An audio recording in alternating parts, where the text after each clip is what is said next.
Bonjour à tous, je suis Maya S, chargée de mission coordination de l'équipe nationale à la FAGE, et on se retrouve pour cette actu du mois de mai. Bonjour à toutes et à tous, je m'appelle Ana Prado de Oliveira et je suis en charge de la lutte contre les discriminations dans le bureau national de la FAGE. La FAGE participe actuellement aux côtés des autres fédérations de santé au Ségur de la santé. L'objectif est de repenser l'hôpital public suite à la crise du Covid-19. Pour cela, nous portons la revendication de l'amélioration de la rémunération des étudiants en santé ainsi que l'amélioration de leurs conditions de travail.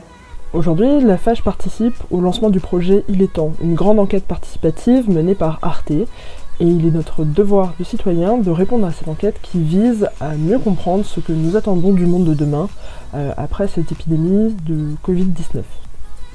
Si vous souhaitez y participer, vous pouvez vous rendre sur les différents canaux de communication de la FAGE, Facebook, Twitter ou Instagram, et également sur le site d'Arte. La FAGE a également organisé un séminaire de défense des droits en ligne afin de continuer à sensibiliser notre réseau aux violences sexistes et sexuelles, aux discriminations ainsi qu'à tout type d'atteinte aux droits des jeunes.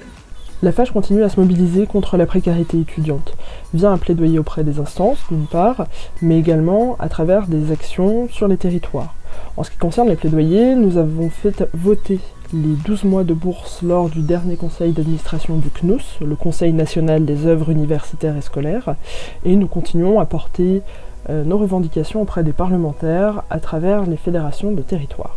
En ce qui concerne les actions concrètes, nous avons obtenu un don du réseau de la PEP, la Fédération des parents d'élèves de l'enseignement public, qui nous a permis d'accroître notre campagne Attention fragile.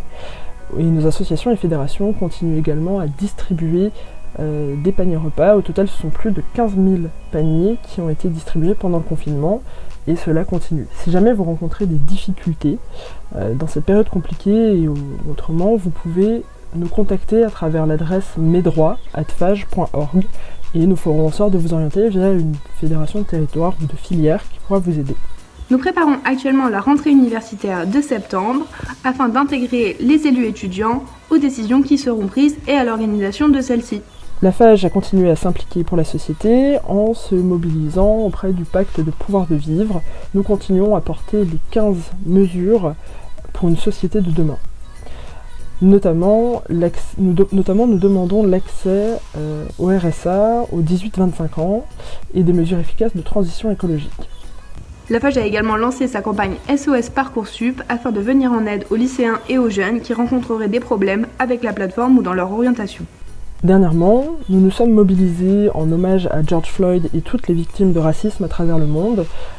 Auprès d'SOS Racisme, nous nous sommes rassemblés et nous continuons à former nos militants à travers nos week-ends associatifs, à travers nos séminaires, à travers les assoliades qui auront lieu également numériquement. Nous continuons à porter ce message de lutte contre les discriminations et ce combat antiraciste. Nous continuons à travailler sur le sujet des violences sexistes et sexuelles dans l'enseignement supérieur par des rencontres régulières avec le ministère, mais également par la rédaction d'une contribution et de position sur ce sujet. Finalement, nous avons aussi organisé un conseil d'administration à distance, durant lequel nous avons établi notre bilan de mi-mandat et nous avons pris position contre la réforme obligeant le passage de certification en langue reconnue à l'international. Nous sommes en juin, n'oubliez pas que c'est le mois des Pride, le mois des fiertés LGBTQIA+. Derrière ces lettres se cachent des êtres humains qui sont légitimes à vivre leur vie sexuelle, leur vie affective, à vivre leur genre de la manière dont ils le souhaitent, dont ils et elles le souhaitent. Et bien que les Pride ne pourront pas avoir lieu cette année du fait de la pandémie de Covid-19, mobilisez-vous sur les réseaux sociaux, faites vivre des hashtags tels que nous existons, we exist, montrez vos couleurs fièrement, puisque vous pouvez être fiers de qui vous êtes, et si jamais vous rencontrez des difficultés, que vous ne vous sentez pas en sécurité chez vous, que vous avez besoin de parler, n'hésitez pas à vous tourner vers des associations LGBT, n'hésitez pas aussi à contacter la FAGE, nous pourrions vous orienter vers des associations locales, via nos fédérations territoriales qui mènent des projets de lutte contre les discriminations et d'aide aux personnes précaires et aux personnes en difficulté vis-à-vis de leur genre, leur sexualité. Voilà. Passez un bon mois de juin, soyez fiers, soyez féroces, et à bientôt pour de nouvelles aventures.